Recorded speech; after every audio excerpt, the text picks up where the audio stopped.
This is the Kudila television channel. This broadcast is only on the internet and being broadcast under the banner of Baby Angel Geronimo Manifesto editions.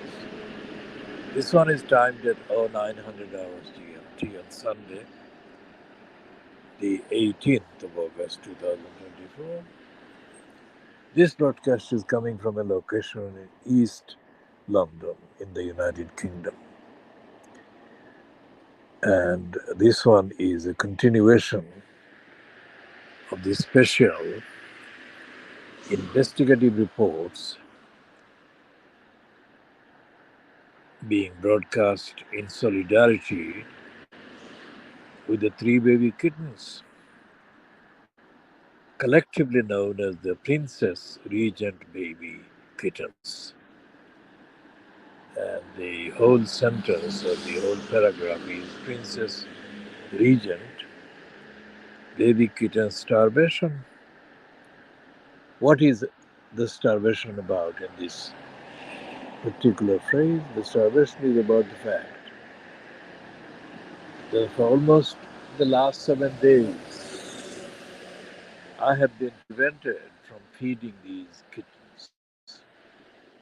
Now, the word kittens is a generic term for all felines of all ages, and the word kittens is preferred to cats or other descriptions because kittens bring on the feeling of warmth and affection and protectiveness and love and dedication and support for these baby kittens ones.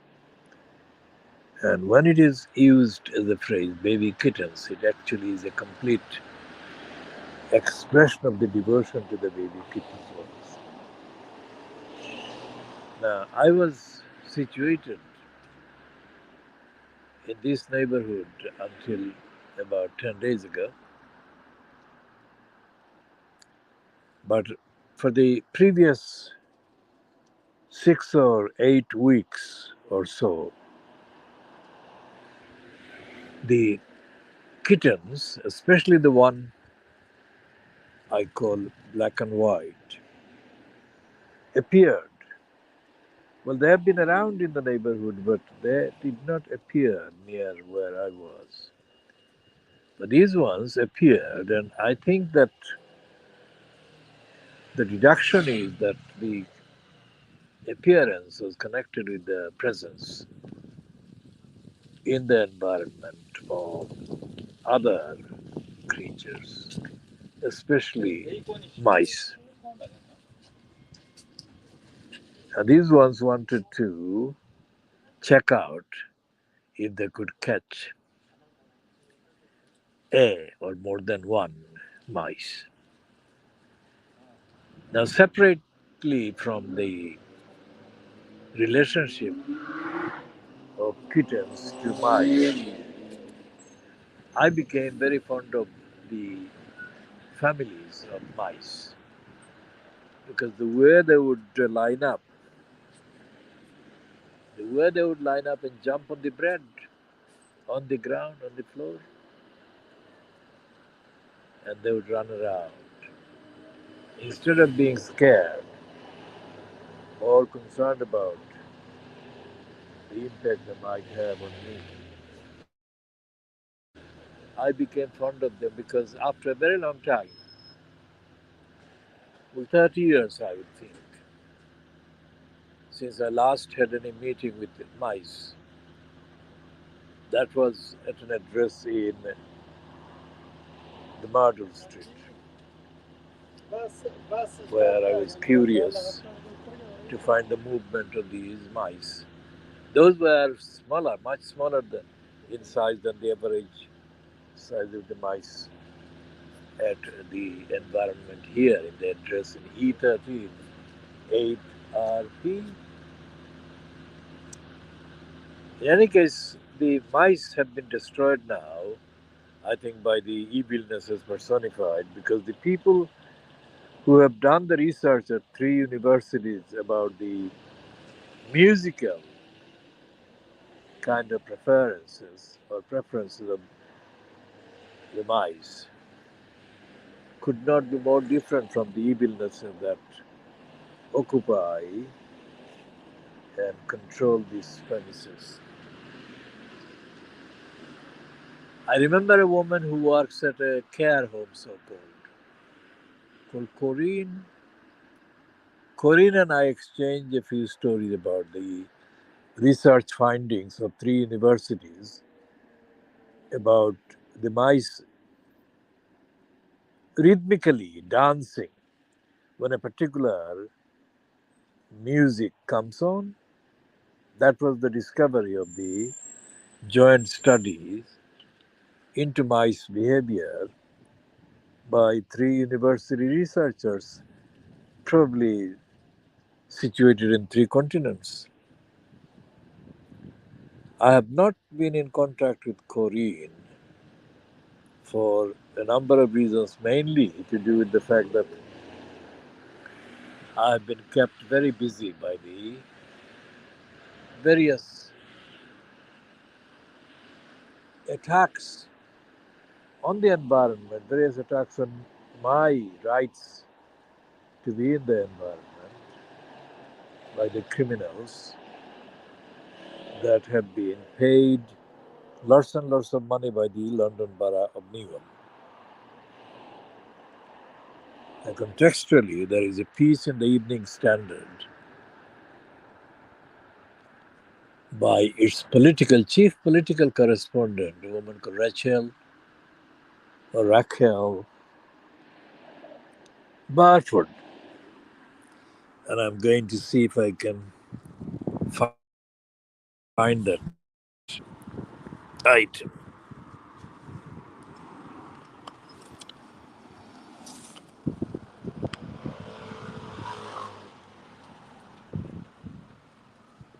I don't know how much of this is visible, but this is the heading to the story. We are sending you to Coventry. London Council's warning to homeless as rents rise. Now, although it is a singular council, actually it is a plural councils. And among the councils mentioned are the East London Borough of Redbridge and the borough in Essex, sorry, East Midlands, Scunthorpe. Well, Scunthorpe is not the origination location because Scunthorpe is described as being cheaper in Scunthorpe. So, Council leader Kam Rai sounds like an Indian name, could be wrong, but it is. Kam Rai is the leader of the Redbridge Council. And apparently, it has launched a Home Truths campaign after a short term housing bill for families increasingly unable to afford rocketing rents reached 52 million last year. 52 million pounds last year. The other council mentioned in a significant chunk of this piece is Newham, within which I'm sitting now. Newham last week said it is hurtling towards bankruptcy over spiraling homelessness and private rental costs and could face an unprecedented budget gap of £175 million by 2026, which is just under 2 years on. Newham has 6,500 families in temporary accommodation and 38,000 households on its social housing waiting list. That is followed by Kingston Council, which has rented every room at the four-star Kingston Lodge Hotel for a whole year to house the homeless. And that is followed by Greenwich Council, which is spending up to £5 million on hotel rooms for emergency housing. The new Labour government has promised a generation of new towns, but council leaders in the capital, that is London, say, or Greater London, say, building will take too long to deal with a crisis that is already at breaking point. Now, this woman, Rachel or Raquel Barford, is an idiot. This piece is a complete stupidity. It is recycling the propaganda by these council leadership morons. Councils, all the local councils in England are corrupt, no matter whether it's the system called the directly elected executive mayor councils, regimes, or leader led or misled councils. Rachel Barford is an idiot because she doesn't really explain or describe or contain or include the real reasons for the budgetary financial crisis facing English councils or councils in Greater London. There is no cost effectiveness. There is no audit. There has never been any audit or accountability or transparency by these councils. And there is no reference, absolutely no mention of the hundreds of millions of pounds that these councils pay the so called senior officers who are corrupt to the core. And there is no accountability as to where the money goes. And there is this breaking point, which is completely, absolutely untruthful. There is never one mention of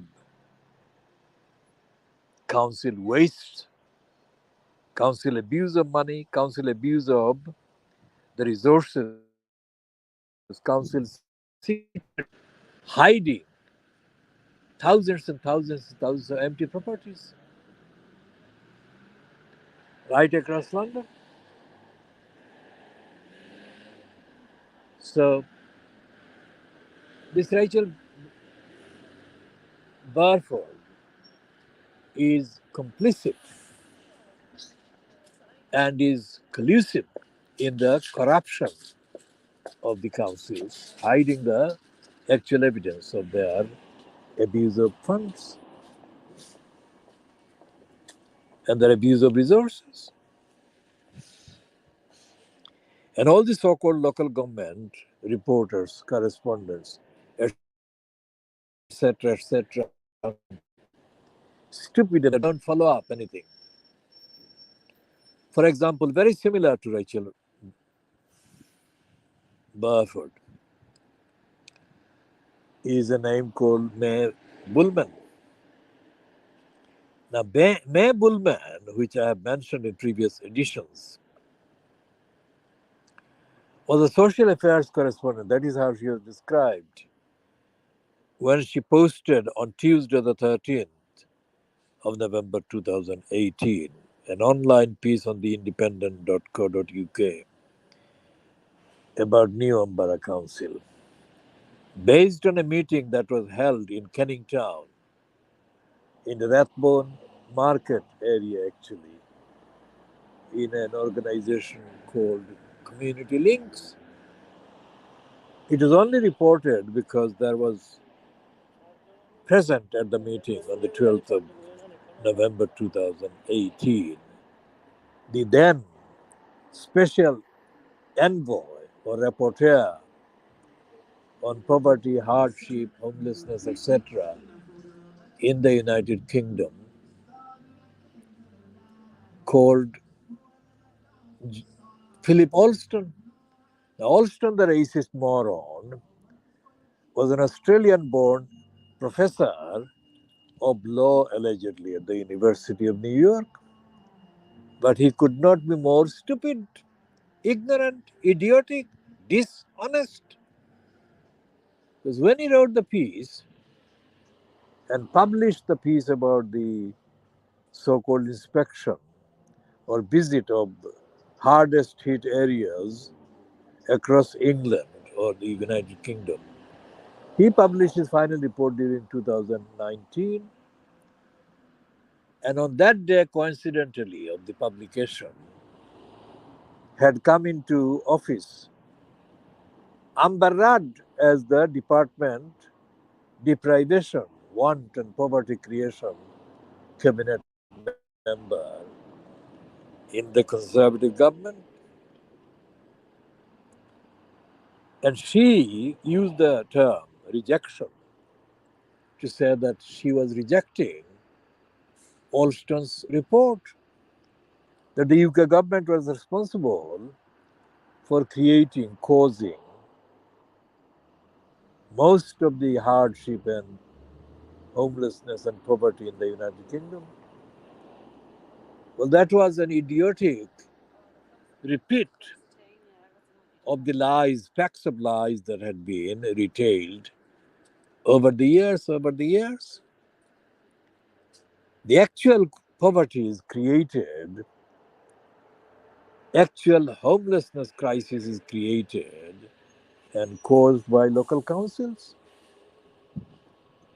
And there is no evidence, there is no sign, there is no proof whatsoever that any of the main so called parties, that's the three parties mainly so far, have had their shares of the control of the local boroughs in England. Mainly the Labour Party, then the Conservatives, followed by the Lib Dums. Dumbs is my edited name for the Dums. None of these parties is concerned about addressing, let alone dealing with, let alone ending poverty hardship. And at the center, at the root of all of this is the lack of accountability, lack of transparency on the part of the councils and the decision makers within the councils. Nobody is held to account. It is so bizarre that during this early this year, 2024, the satirical so-called fortnightly private lie published one item about Tower Hamlets Council. This is now fronted by so-called re-elected corrupt Lutfi Rahman, incumbent in the post of mayor. He got re-elected at the mayoral election held in 2022. And apparently, the current or then, that is Michael Gove, local council's responsibility holder or carrier, member of the cabinet, sent a team of inspectors. Now, the team of inspectors being sent to Tower Hamlets is not new. The previous one was fronted by the racist criminal moron, ex Fire Brigades Union moron called Ken Knight. But this one is even worse because the lead council inspector sent by Michael Gove, who is that? He is the most corrupt former chief executive of the most corrupt Newham Borough Council. That shitbag was complicit, brazenly complicit with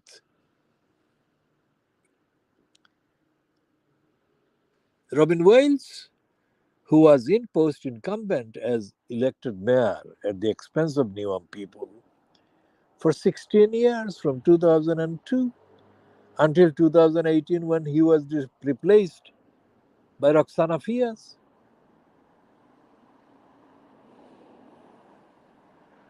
And I had a part in getting him replaced, but my part I shall not be elaborating on it in this edition.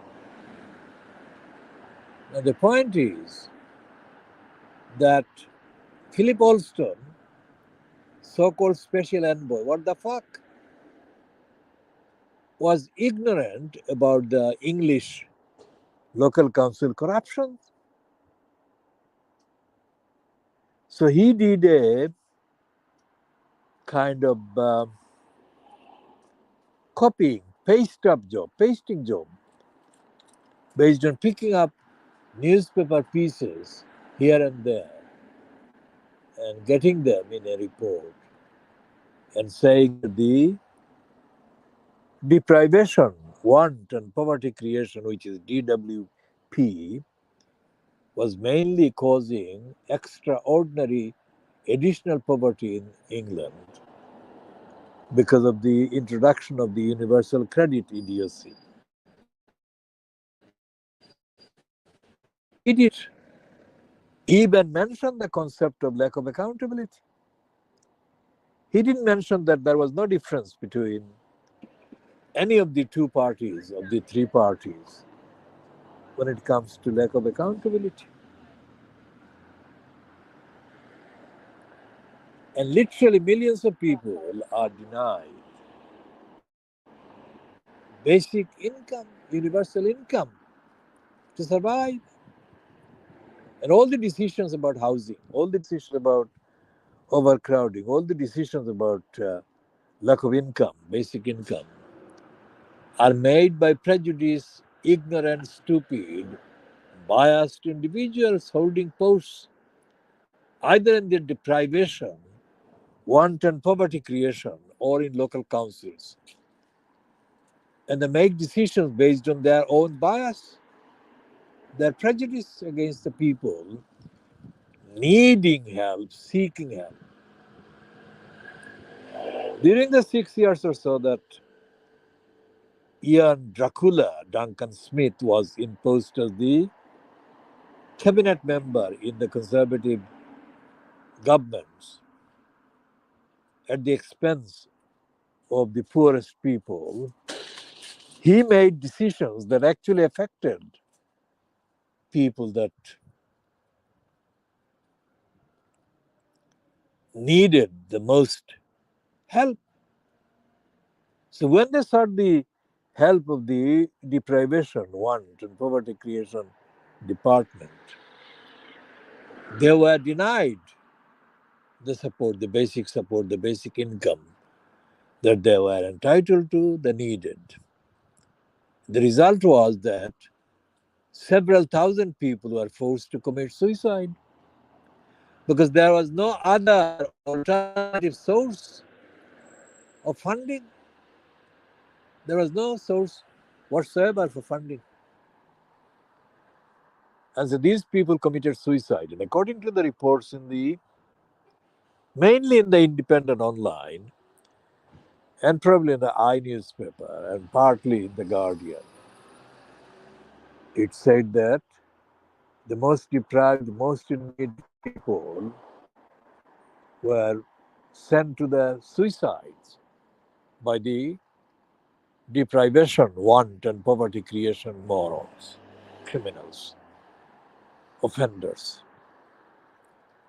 So therefore, there was no mention whatsoever of that cycle, the chain of events that causes and caused these massacres. Massacres of British people, mainly British people, white people, by the British white decision makers, fronted by the criminal Ian Dracula Duncan Smith. Shit.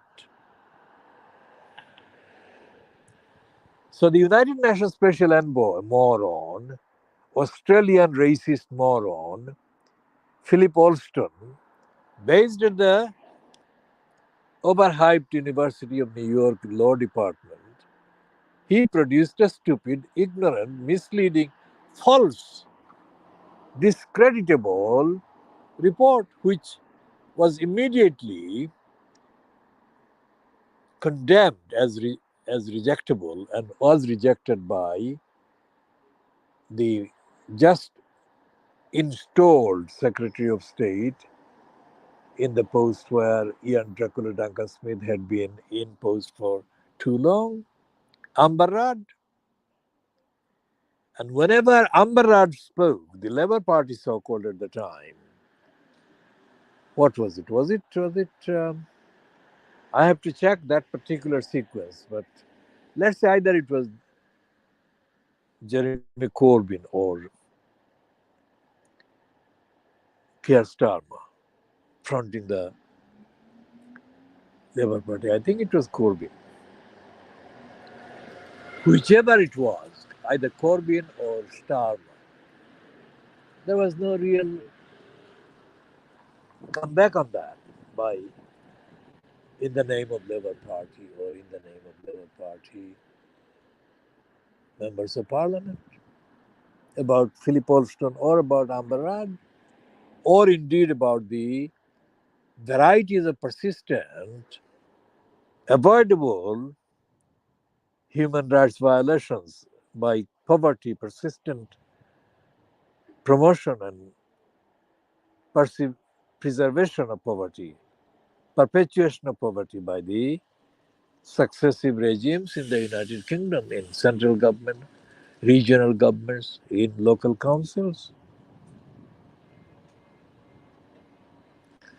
So when Rachel Barford, in the evening's so-called No Standard, writes a stupid piece, and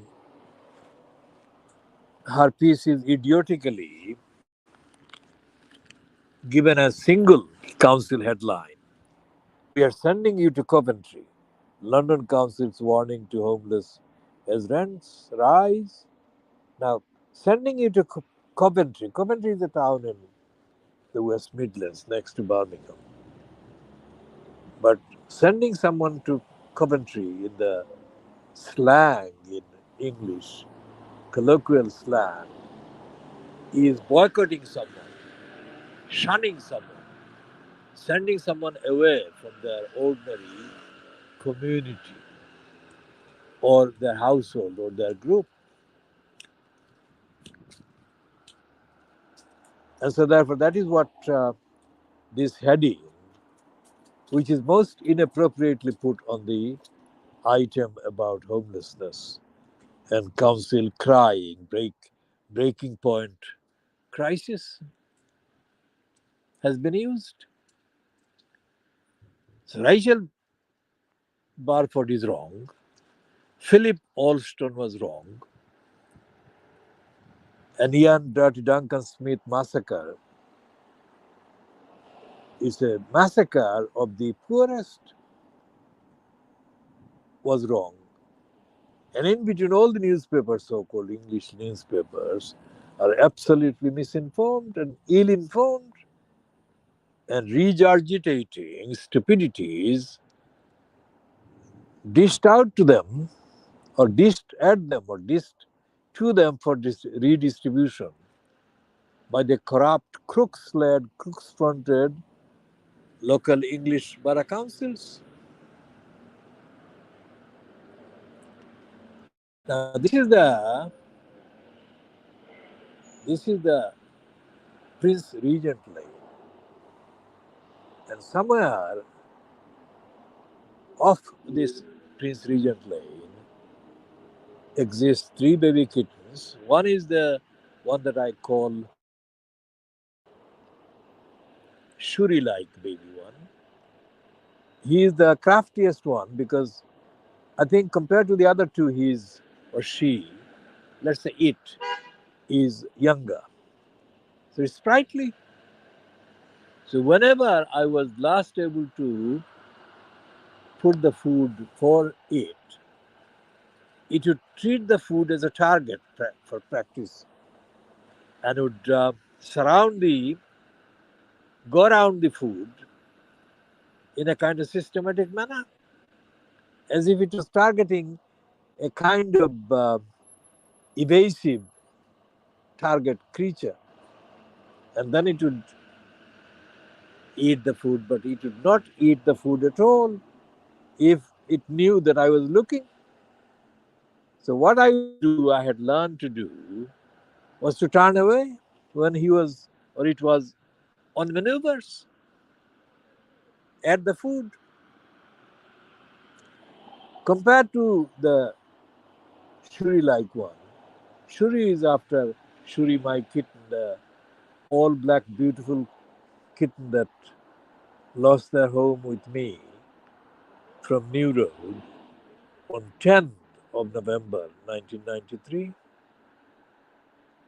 Long story will be updated in due course. I have no idea what happened to Shuri.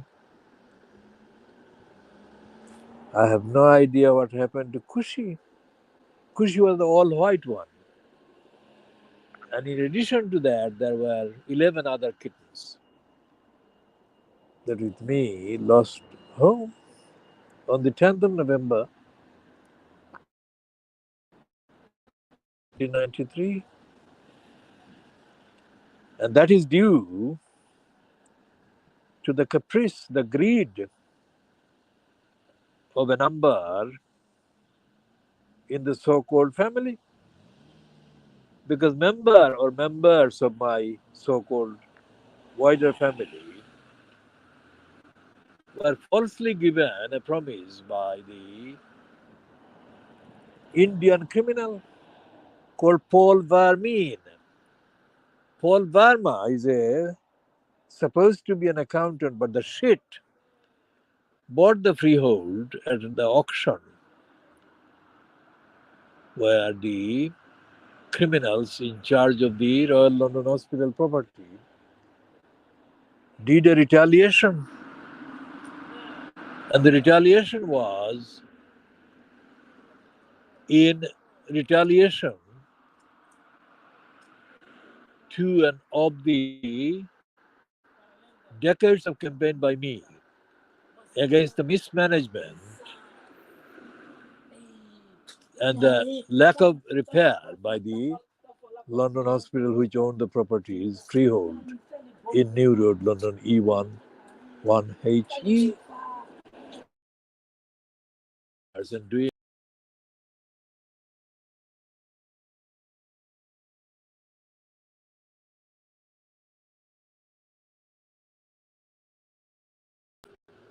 on auction.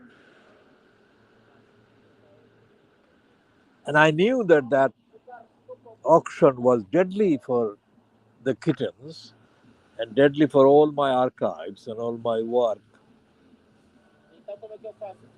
As I said, I will update on all of that because it will take a whole edition to go into the facts item by item so that anyone watching this program would be able to follow. Essentially, members of the household were given the bribe saying that they would be paid lots and lots of money if they go,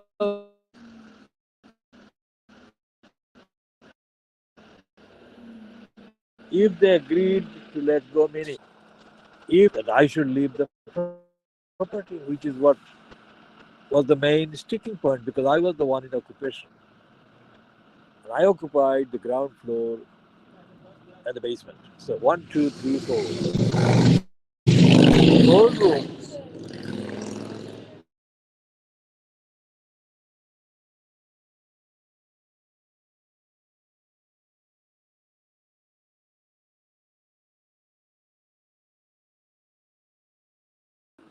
thousands of copies of newspapers, magazines, etc.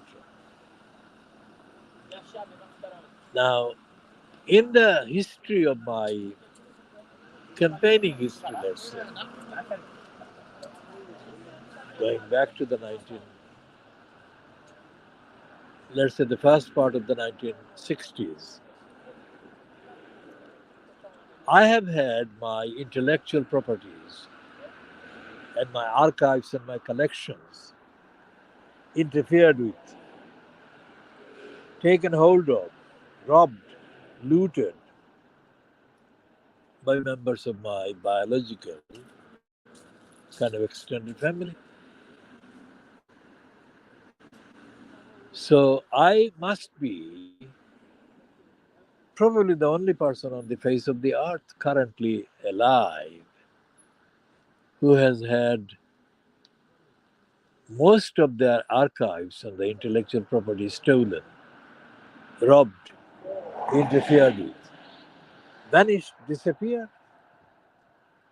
So if we say that I have been robbed and my intellectual properties have been looted and stolen, interfered with, say about 20 times, let's say over the period of 7 decades,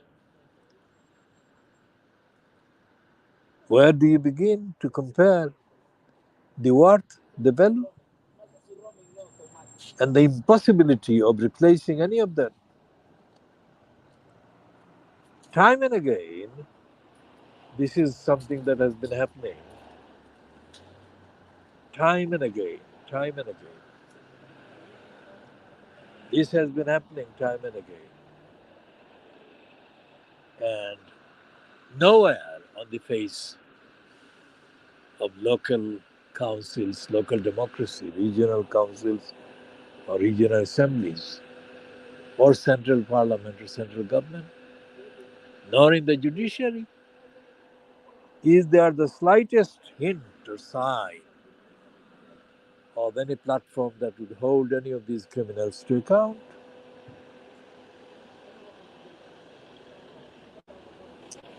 So if we intellectually multiply the 20 different occasions of theft and robbery of intellectual items and collections and archives, it would amount to more than all the libraries on the face of the earth put together. It would exceed the Library of Congress in Washington, D.C., and the Oxford, Bodleian Libraries in Oxford, the British Library based in the eastern part of Camden, Borough Council, and it would exceed the intellectual values and worth of all these libraries and collections and centers. Why? Why would it exceed? Because one library is not for millions of people. A library is for one individual, one person. So all the libraries are for individual human beings seeking the truth, seeking the evidence, seeking verification. So if you collect all the contents of all the libraries, factual contents of all the libraries, you're looking at the collection that is required by the scholar, by the searcher of the information of the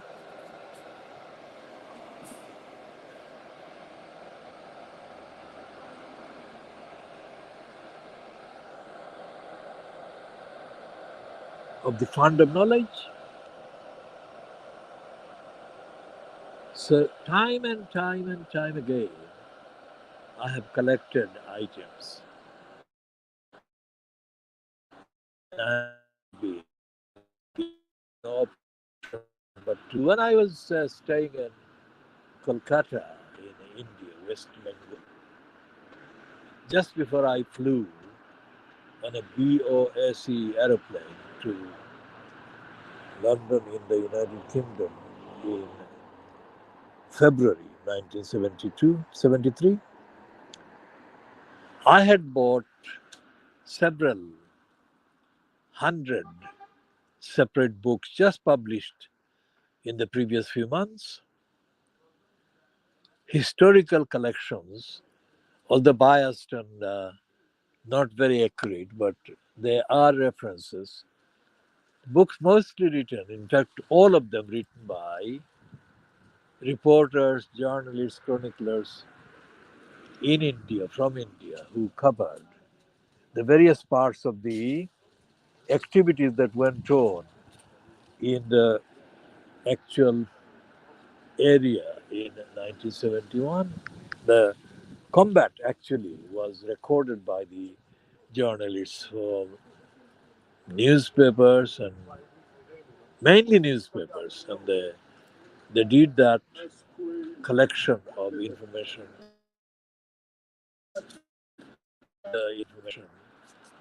from various sources, and they gave the commentary, and the essential conclusion was that the freedom or independence of Bangladesh as a state was achieved by the Indian forces.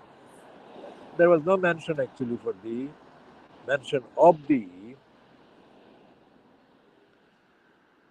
the so-called Mukti Bahini in any of the books.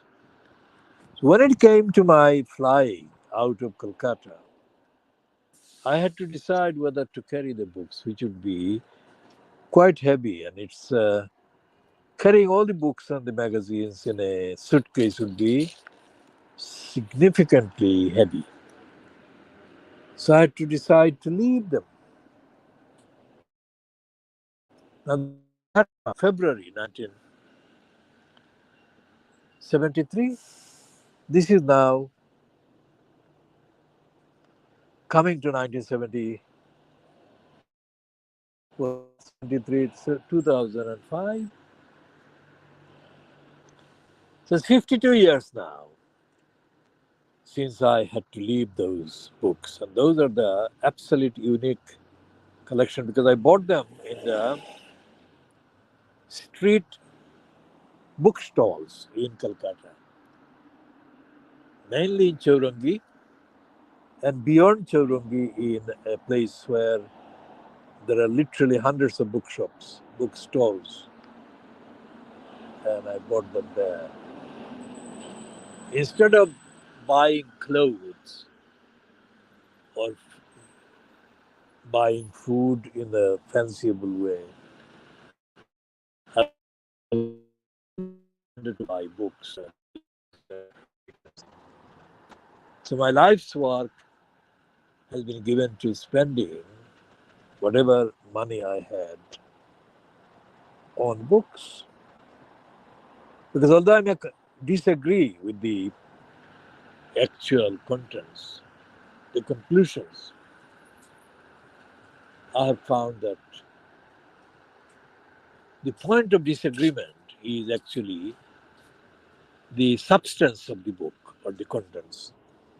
Because the point of disagreement is then essentially the point of reference, which around which you can argue. Factually, you can argue and disagree. Now back to the Prince Regent Lane where I'm sitting here, 43 minutes now. The evidence is stark. The museum libraries don't have anything local, not really. Most of the shelves that I have seen in the libraries are full of what is called fiction. These are fiction that don't reveal, they don't reflect the reality of the lives that people have had to live, struggle through in areas like Newark, in areas like East London, areas like what used to be called inner cities. I was elected to the Inner London Education Authority's subsidiary forum that was created by my efforts, along with the effort of the late Croydon based black woman from Jamaica, I think, called Gwendolyn Bernard or Jean Bernard. Now, Jean Bernard was the most perfect, complete moral and intellectual and mental slave to the racists. But she did, in fact, play a role in setting up this outfit, which had two representatives from 10 of what used to be called the inner cities or inner London boroughs that constituted the then Inner London Education Authority. And of the two representatives from Tower Hamlets, I was the one who got the highest votes, not just from Tower Hamlets, but also from any other part. All the 10 boroughs, one got more votes than I did. That was in 1982, October 1982. And the result was that when we assembled, we sat for the first time as a group of 20. I was unanimously elected chair of the group,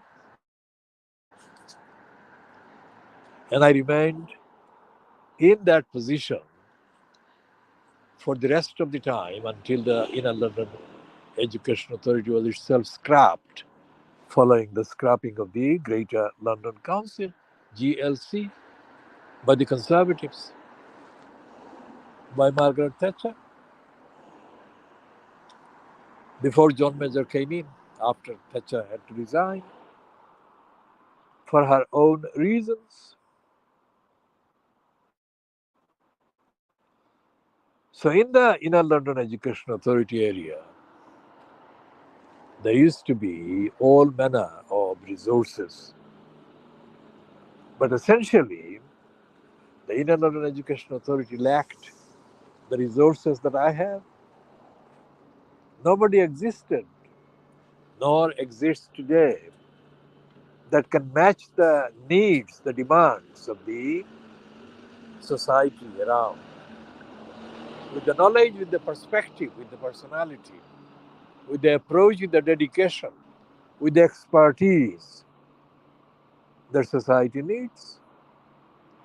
So I have been in search of the truth, in search of the cause, in search of the means to which to apply to advance the cause of justice, accountability, fairness. So if the time that I spend is judged by outcome of the time that I spend, outcome say compared to or comparable to the outcome of anything that the King's Council does, because his hourly retainer is £5,000 an hour. If that is compared, then my hourly retainer should be 10,000 at least, if not 20,000. So it's a billions and billions of pounds worth of resources that I'm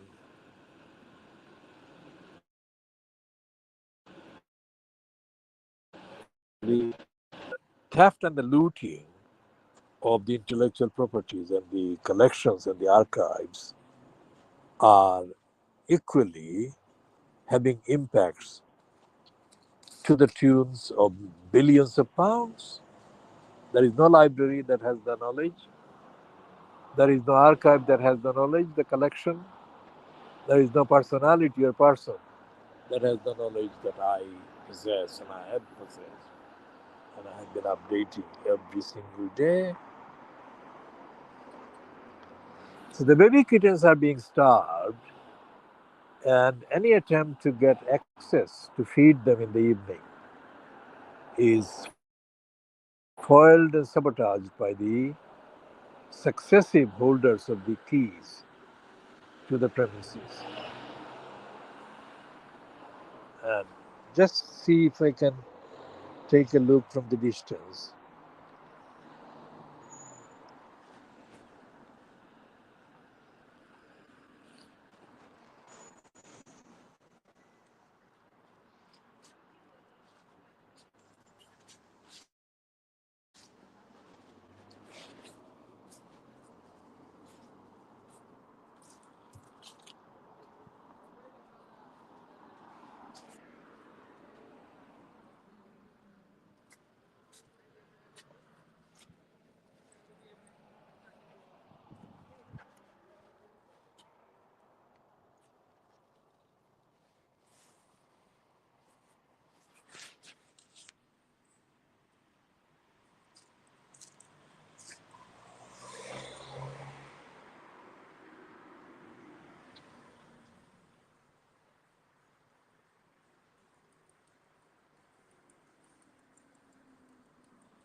just one inside this idiot from 20D